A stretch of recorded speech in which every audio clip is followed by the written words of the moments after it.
I will say this week's episode has taken me on a journey from receiving mysterious beings at my front door to researching a Japanese horror film called Guinea Pig 2. So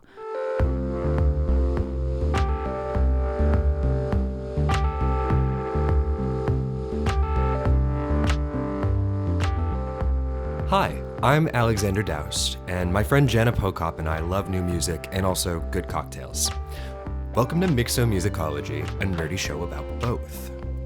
It'll work like this. Every episode, we'll break down a set of recently released songs or a full album if a big one just dropped, and talk about what works for us, what doesn't, and the broader landscape that music sits in, both in terms of pop culture and in terms of how the song was made.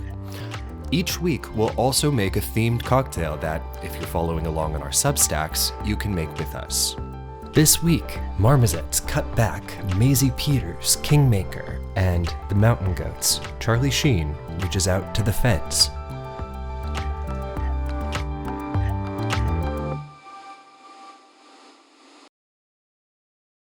my friend Libby and I have a saying we throw back and forth at each other whenever we get too in our heads about, well, anything. We type, "Nothing matters, LOL."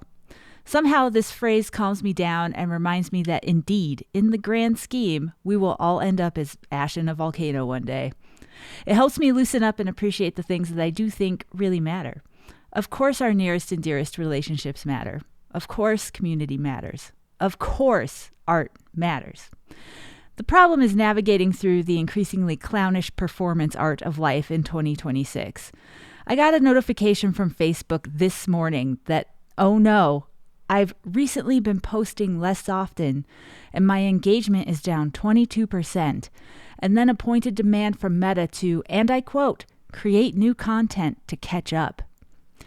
Funny, since I have been working on settling in a state, moving out of a house that's been occupied for 40 years, moving into a new home, promoting my new record, working with other artists on their projects, and yes, co-hosting a badass podcast.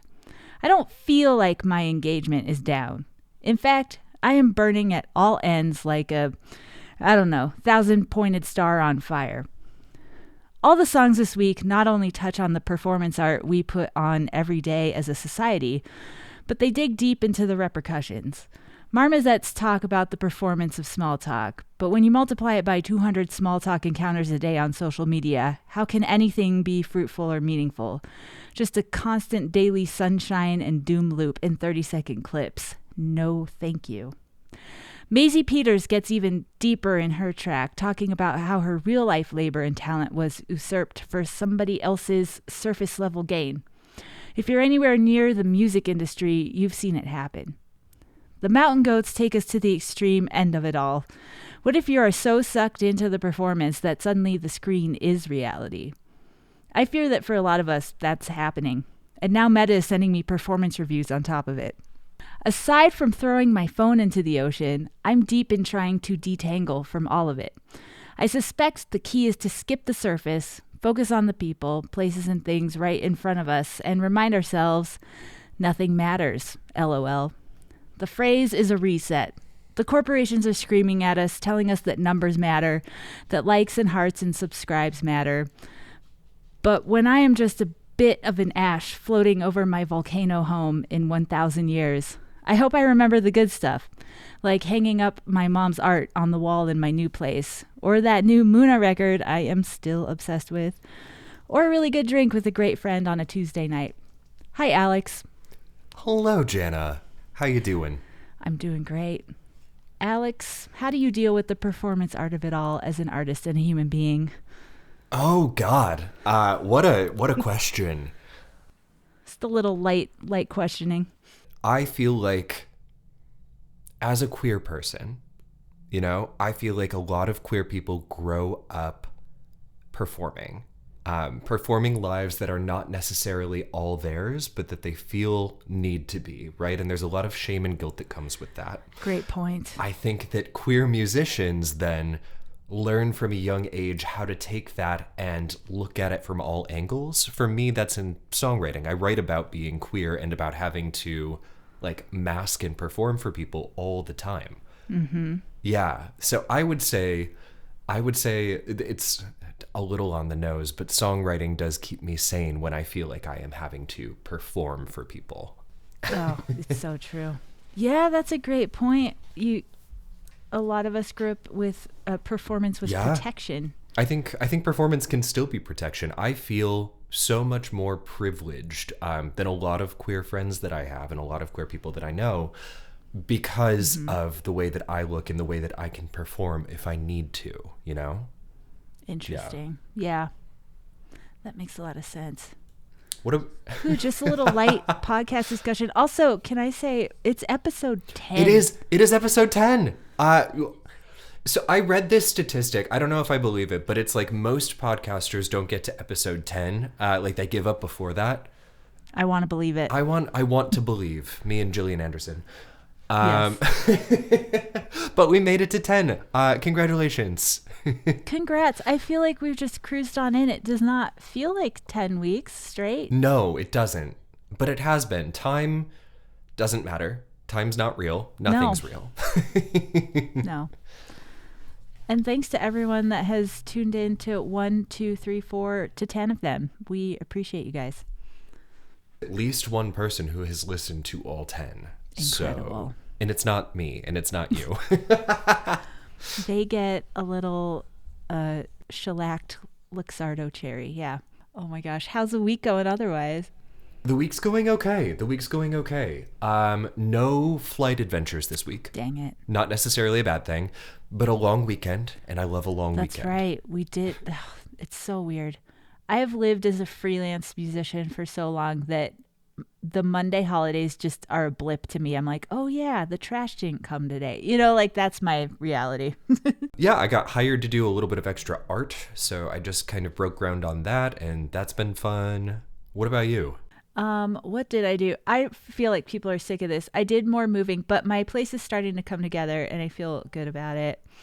And the big news is that Leo the turtle, who has lived here in this house for 35 years, so she's about 40 years old, we think. She's a tiny little desert box turtle. But last year, my friend Katie and I built her a ramp because she goes in and out of this little planter she lives in. It's a whole setup. And she didn't use the ramp. And then last week, she learned she could go up the ramp back into her little home. And I was like, that's great. Because most nights I have to put her back in. And I was like, oh, she's independent now. And then just 2 days ago, she learned the down ramp. So this 40-year-old turtle is actively learning in front of me. And now she's just up and down the ramp all day long. She'll soak at her pool, go down, walk back up, soak again. It's fascinating. An inspiration for us all. Exactly. You can learn independence as a 40-year-old desert tortoise. Totally. You can be like, I don't need people. I can do this myself. And you can. Exactly. And I feed her, of course, but I caught her eating a bug the other day, which maybe she's been doing for years, but I've never seen it. And I'm like, she actually now does not need me. Okay, well. Would you call it catching a bug for a tortoise? Because that feels wrong. I mean, I didn't see it happen, but she's not hunting. Yeah, but somehow she snapped that sucker up. It must have been a slow bug. Good for her. Good for her. The bug was not paying attention, I will say. Yeah, exactly. So that's my thought for the week is it's like you said, you're never too old to learn something new. Oh my goodness. Jana, would you like a drink? I would love a drink.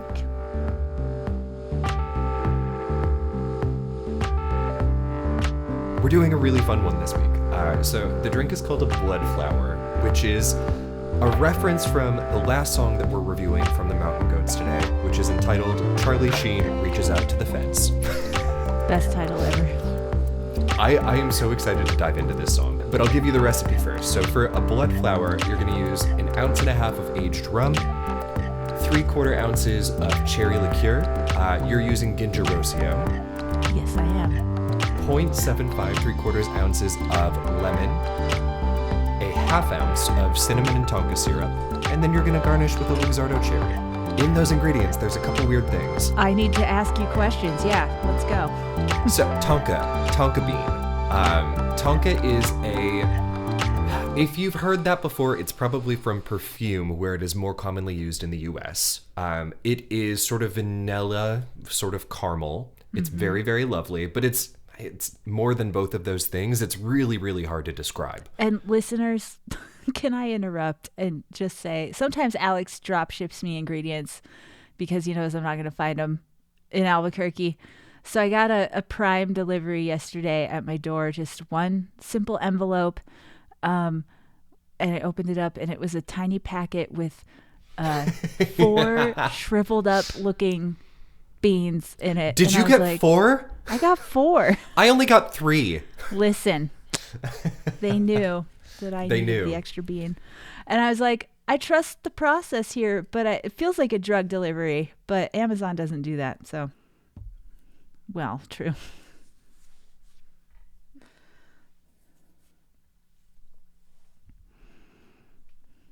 I was impressed with your notes, and if you want to share any of your process, I think people would want to hear it. I would love to. So first, Tonka is not used commonly as a food ingredient in the US because Big Vanilla, the vanilla industry, did not want... Hey guys, Editor Alex here. I had to fact check myself and found out that I was wrong about this, so I'm going to cut part of this conversation, but the thing that I found was actually even weirder. I'm going to read a direct quote from an article that I found in The Atlantic. In the US, all foods that contain the chemical compound coumarin are considered by the FDA to be adulterated and have technically been illegal since 1954. Tonka beans are a major source of coumarin. Before the law, refined coumarin was commonly added to commercial foods like cream soda and used in synthetic vanillin. So, is the FDA enforcing this old law? Has anyone been busted for Tonka bean possession? Yes! Well, the financial industry recently spun out of deregulated control. This article is from 2010. Federal regulators got busy tracking down chefs using the Tonka bean. An early bust in 2006 was at Chicago's Alinea, currently, at that time, the top U.S. restaurant in the San Pellegrino rankings and a probable recipient of 3 Michelin stars in 2011. Chef Grant Achatz described the warning call from his supplier. They said, "Don't be surprised if the FDA shows up soon." His face still shows disbelief as he relates the story. 2 days later, they walked in. "Can we look at your spice cabinet?" I do need to tell you that I did not expect to be doing something technically illegal for this podcast, but I think we did, and it's still being enforced. So do with that what you will. This is a product that's available widely on spice websites and on Amazon. Back to the show. But yeah, every time that I am working on a cocktail recipe, I will take a look at the most dominant flavor compounds in any flavors that I'm trying to pair. And so this, I was looking at coumarin, I was looking at, oh goodness, terpenes like linalool. Linalool is like the primary flavoring in bergamot, but it's also present in cherries and a couple of other things. And there's a bunch of other like benzaldehydes and stuff like that, which are prominent in cinnamon, tonka, and cherries.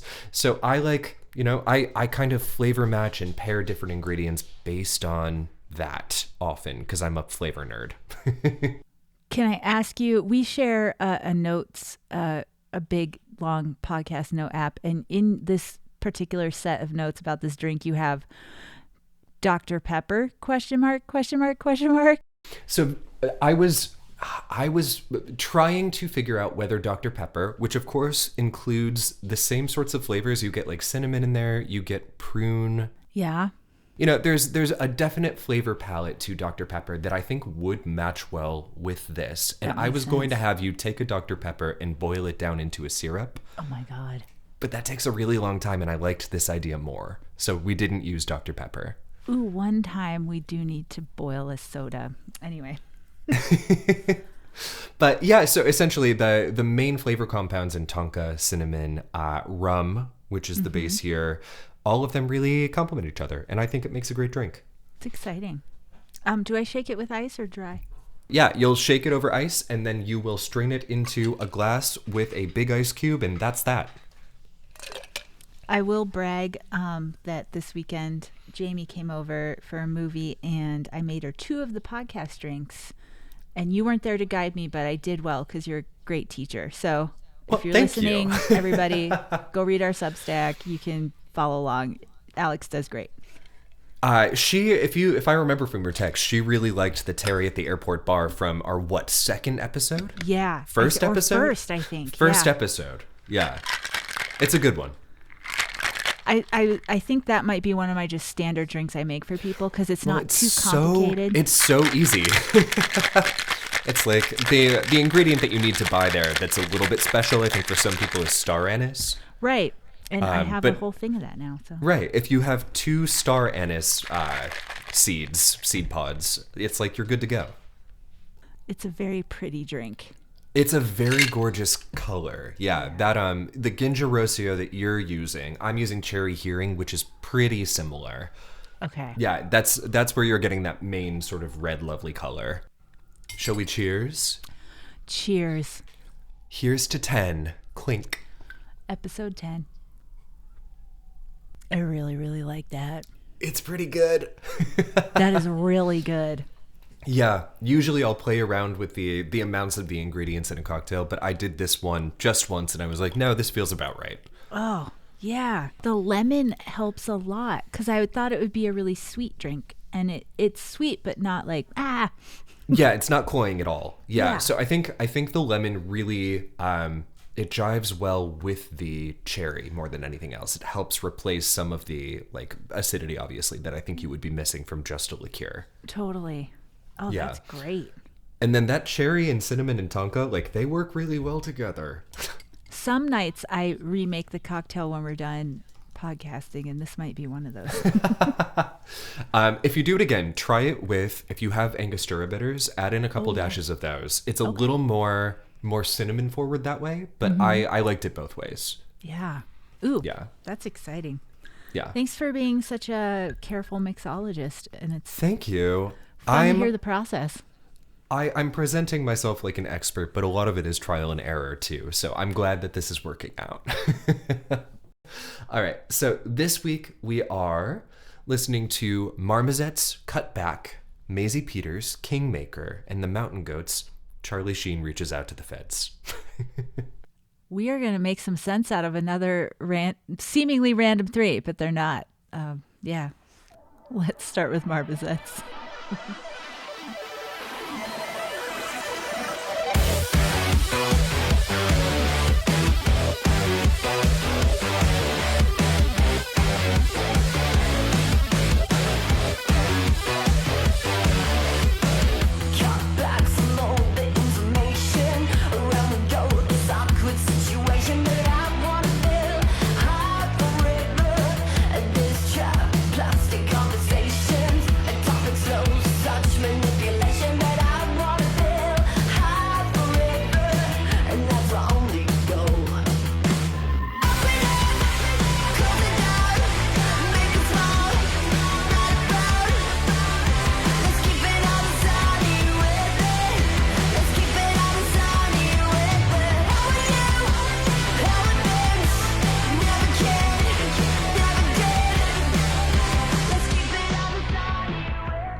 Maximalism is so back, baby. That was so fun.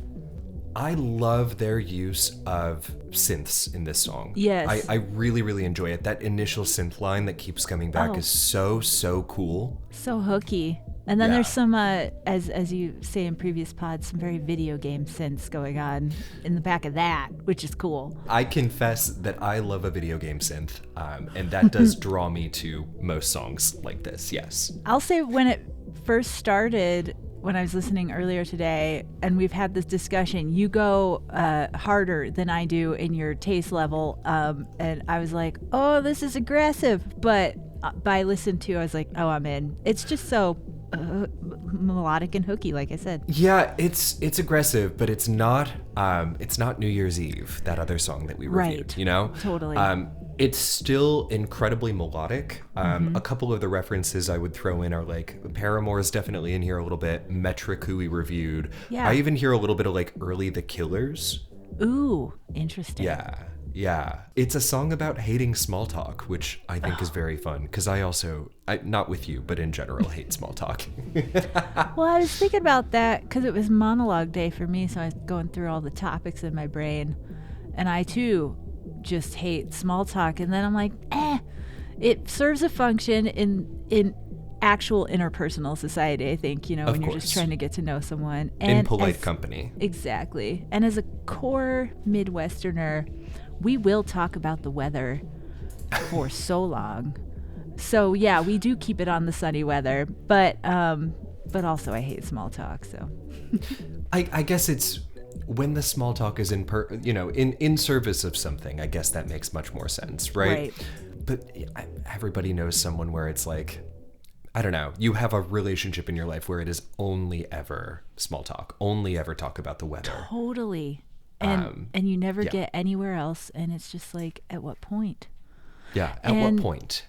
As I was saying, I think a lot of our online interactions, it's all that. It's all surface level. It's like, I liked it, I scrolled it, and I'm like, where are we going with this? How?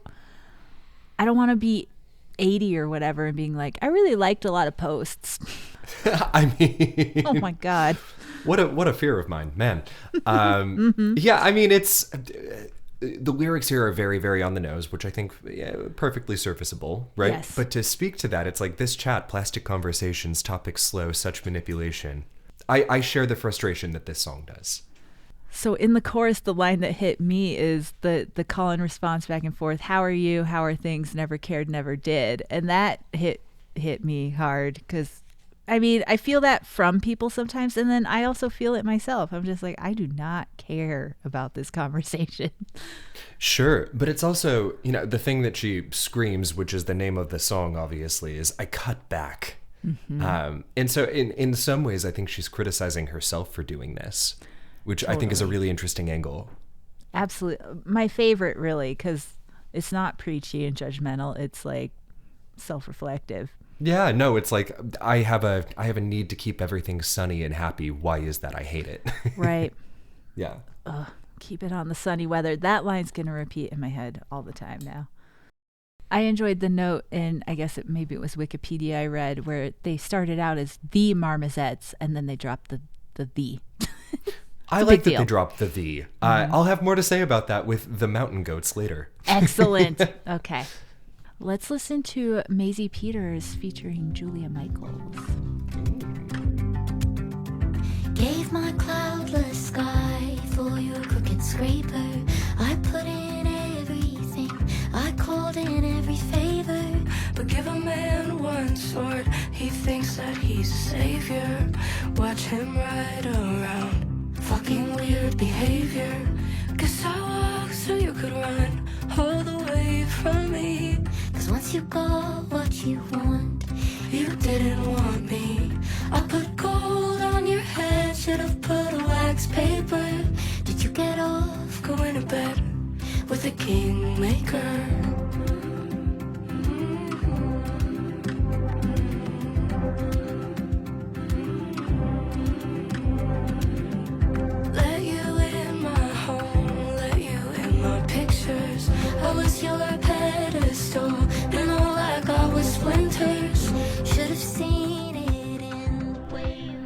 I have a confession. Tell me.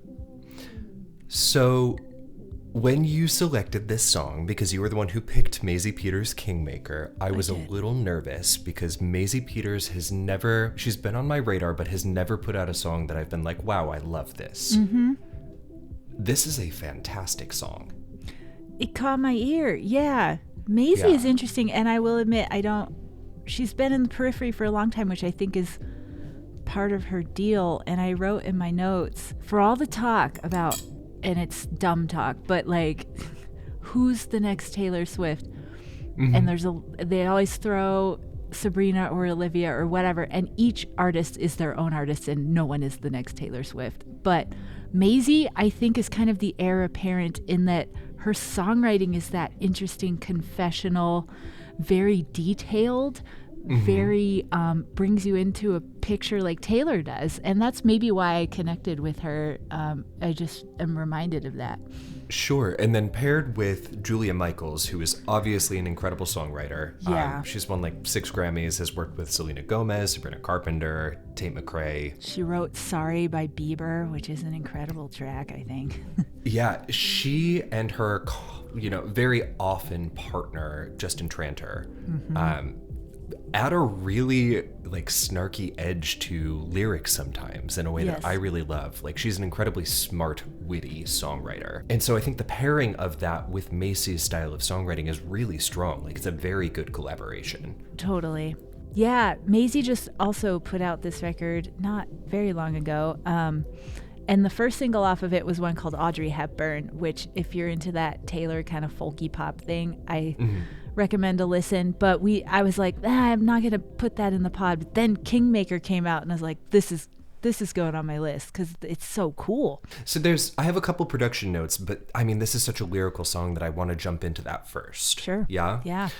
So there's a couple of lines that I really, really love. I guess the first of them was, should have seen it in the way you hate your sister. You love a strong woman until it makes you bitter. Ugh. Yeah. Hell yes. Yeah. And then I literally just copy and pasted an entire verse because I think it's great. I can't say that I saw 5, but I saw star potential. Another sweet, sweet boy that I took out the kennel. Back when his ego and his bark were mostly gentle, left me in pieces for me to reassemble. That first line, I can't say that I saw 5. It wasn't 5 stars, but there was one. That is such a killer kiss off line. Yeah. And so clever. And again, that's that interesting songwriting where you kind of flip stuff on its head and you're like, it's cliche, but it's not. And that makes it smart. Well, it's breaking a cliche. Exactly. Right? You are taking the requisite parts of a cliche and then rearranging them. Yeah. And it's interesting. I like that Julia and Maisie are back and forthing on it. It is a duet, but it's like a conversation between two women who there's several frames here. It's a relationship, but it's also so music business coded of like being used and then left behind, and you're a footnote to this man's story, but you're actually the one that made him, that applies to a lot of scenarios. Yeah, I love how present Julia Michaels is as a performer in this too. Yes. I think I've touched on this before. I think when you have a guest spot on a song, right? And that guest spot is something like background vocals, I get irrationally angry. I get so mad. I'm going to give you 2 examples. The first is 4 or 5 Seconds, which is Rihanna's song. Regrettably, Kanye West is also on it. But, yeah, you're right. Do you know who else is on it? Paul McCartney. Paul McCartney's on it, making weird noises in the background. Yeah, you would never know. Yeah. I hate that. And then more recently, Taylor Swift did a song with Lana Del Rey where Lana famously sings like a line. Where hilariously, Taylor was so bullied by her own fans for that they re-released another version with more Lana in it, but still not enough, quite honestly. I want to know what that phone call was like. Like, girl, I'm in trouble. Hey, do you have some studio time? Yeah, so funny. It's true, though. They'll throw a feature on, and then it's just this minimal thing, and this is an actual, and that's what I think. Line for line. Julia Michaels is. It's weird that she. I hate it when people say this. It's weird she's not more popular here in America, but she's just that constant behind the scenes genius, and then also pops up and does some killer solo work or features. I think she has exactly the career that she wants. I think that she had one major label-backed song, which was Issues, right? A long time ago. That's right. Almost a decade ago, I think. Maybe longer. Oof. But yeah, I think since then she's been able to work with a million different great artists. She is still, putting out her own creative work. Mm-hmm. It's a good balance. She's really it's a good balance for a musician. Yeah. Yeah, totally. Yeah. In terms of production, I don't want to not mention it because I think the production here is really cool. I grabbed onto how the drums were processed.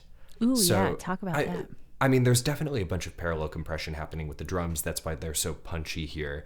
But I love in pop music hearing something borrowed from something else. And there is such a trashy distortion layer that's happening under the drums at certain points, especially on the snare. You can hear it. And it just comes in, and it's a little, it's grounding for a song that is sometimes a little bit flighty, Yeah, that makes a ton of sense. Yeah, so I really like it. I loved the bringing acoustic guitar to the forefront of a pop song, which I always do, but the intro is what grabbed me immediately. Honestly, the first time I heard it, I was like, I don't even care if the song's good. The intro has me. So, and there's acoustic throughout. It comes back up in the chorus. It's really nice. My only note of just, and I don't know, tell me what you think. The Kingmaker. I feel like there's a lot of that, and does it add, or it's just like, is it a place filler? Those post choruses. I don't know. So it's a post chorus. They do it 4 times. For my money, they could have just done it twice. Yeah.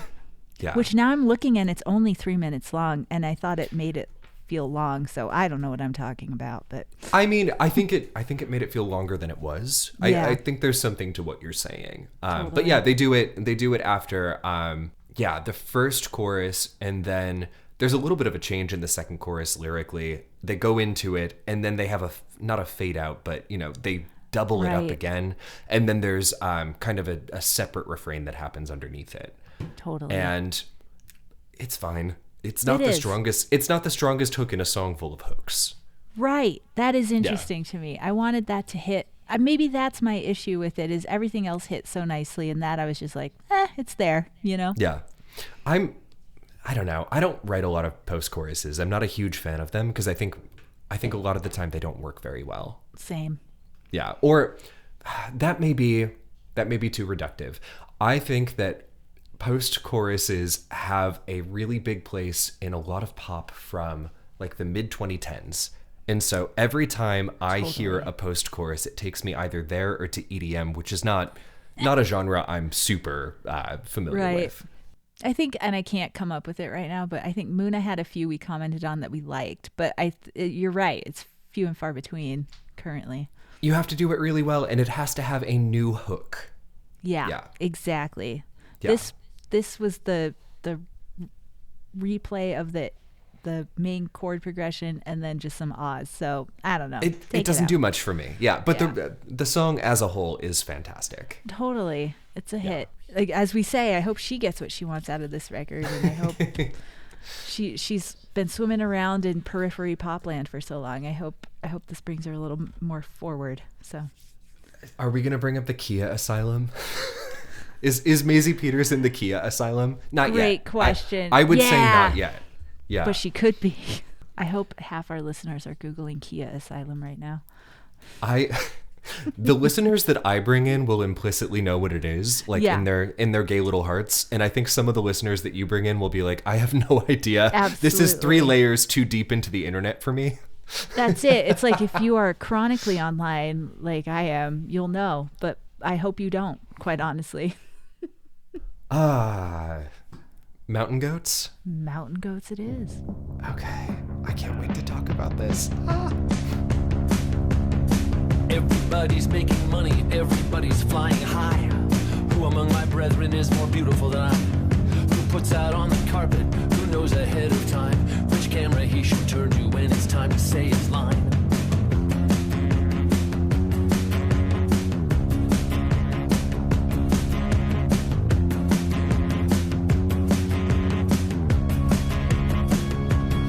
I'm watching movies, heart pounding like a drum. Call out in the dark for somebody to come. Do you see what I see? There's no way all that's fake. Only so much a good man can take. But you can't fight evil all alone. Please, James, get the director on the phone. I will rise to this occasion. I will rise to this occasion. I will rise. Okay. What do you think? I will say this week's episode has taken me on a journey from receiving mysterious beings at my front door to researching a Japanese horror film called Guinea Pig 2. So that's what I think. Let's talk about that for a second. So I did not expect the mountain goats. Previously one person for a very long time, John Darnielle. Now multiple people. So they are now officially a band that can be pluralized.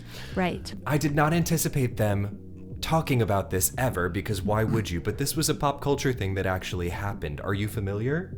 I wasn't until today, and thank you for that knowledge. I was deep in it, though. It was a fascinating read. And I love songs that talk about weird moments in time like this. This is awesome. Yes. So in 1991, actor Charlie Sheen watched the 1985 Japanese horror film Guinea Pig 2: Flower of Flesh and Blood, cocktail name, and became convinced it was an actual illegal snuff film. Sheen reported the tape to the FBI, prompting a federal investigation into the filmmakers and distributors to determine if a real murder had occurred. For background, the film's plot concerns a man dressed as a samurai who drugs and kidnaps a woman, proceeds to take her to his home where he dismembers her and adds body parts to a collection, right? So a lot of the lines are obviously very, very much just shot for shot an imagining of what happened. Dude. But I think interspersed between all of that, and the Mountain Goats always do this really well, they give little character beats throughout their songs. A lot of it is so focused on Charlie Sheen being the hero of this moment, which I think is fascinating as a character study. And I mean, it's lines like, "Who among my brethren is more beautiful than I? Who among us knows which camera he should turn to right before he says his line?" Right. And there's also, I mean, they literally say, like, "I know people who can find out who put this thing together." Right? So he's just self-aggrandizing. And the way John writes is cinematic. Like, I can picture the scene play out in my head while I listen to the song. I'm watching movies, heart pounding like a drum, call it in the dark for somebody to come. Do you see what I see? There's no way that's all that's fake. Yes. Like, it's just a movie scene that he is narrating. It's a manic episode of Charlie Sheen's filmed on tape. Man. In terms of production, I don't feel like there's a bunch to talk about here. My one note was Sleigh Bells. It's a Christmas song. Perfect. Yeah, but I will say the production here is really utilitarian. You know, like it's an eighth note bass beat. Everything is hitting at the same time, but it feels very clean because none of it is syncopated. You know, it's truly storytelling more than anything that we're looking at. That's it. The rhythm section is super locked in because they're a great band. And my note was like, the panning's really cool. You kind of have guitar strumming in one ear if you're on headphones, and then the horns come in the other, and that's nice. And I noted the solo section, quote unquote, where there's no singing. It's just strum solo and a little bit of that horn. Still an eighth note. But it's nothing. There is no actual instrumental, like, let's make a melodic line. They're like, we don't need that. We focus on Charlie here, you know, which is cool. Well, someone needs to. It can't just be Charlie. Someone needs to. Oh my God. Which, you know, I don't know. I don't know a ton about Charlie Sheen, but I feel like all of us as a society know more about Charlie Sheen than we want to, just based on the amount of weird public incidents he's had. And this is one of them. I'm curious if he's heard this song, but I'm positive he has a Google alert for his own name. So I bet you're right. He's at least seen the title. Oh my God.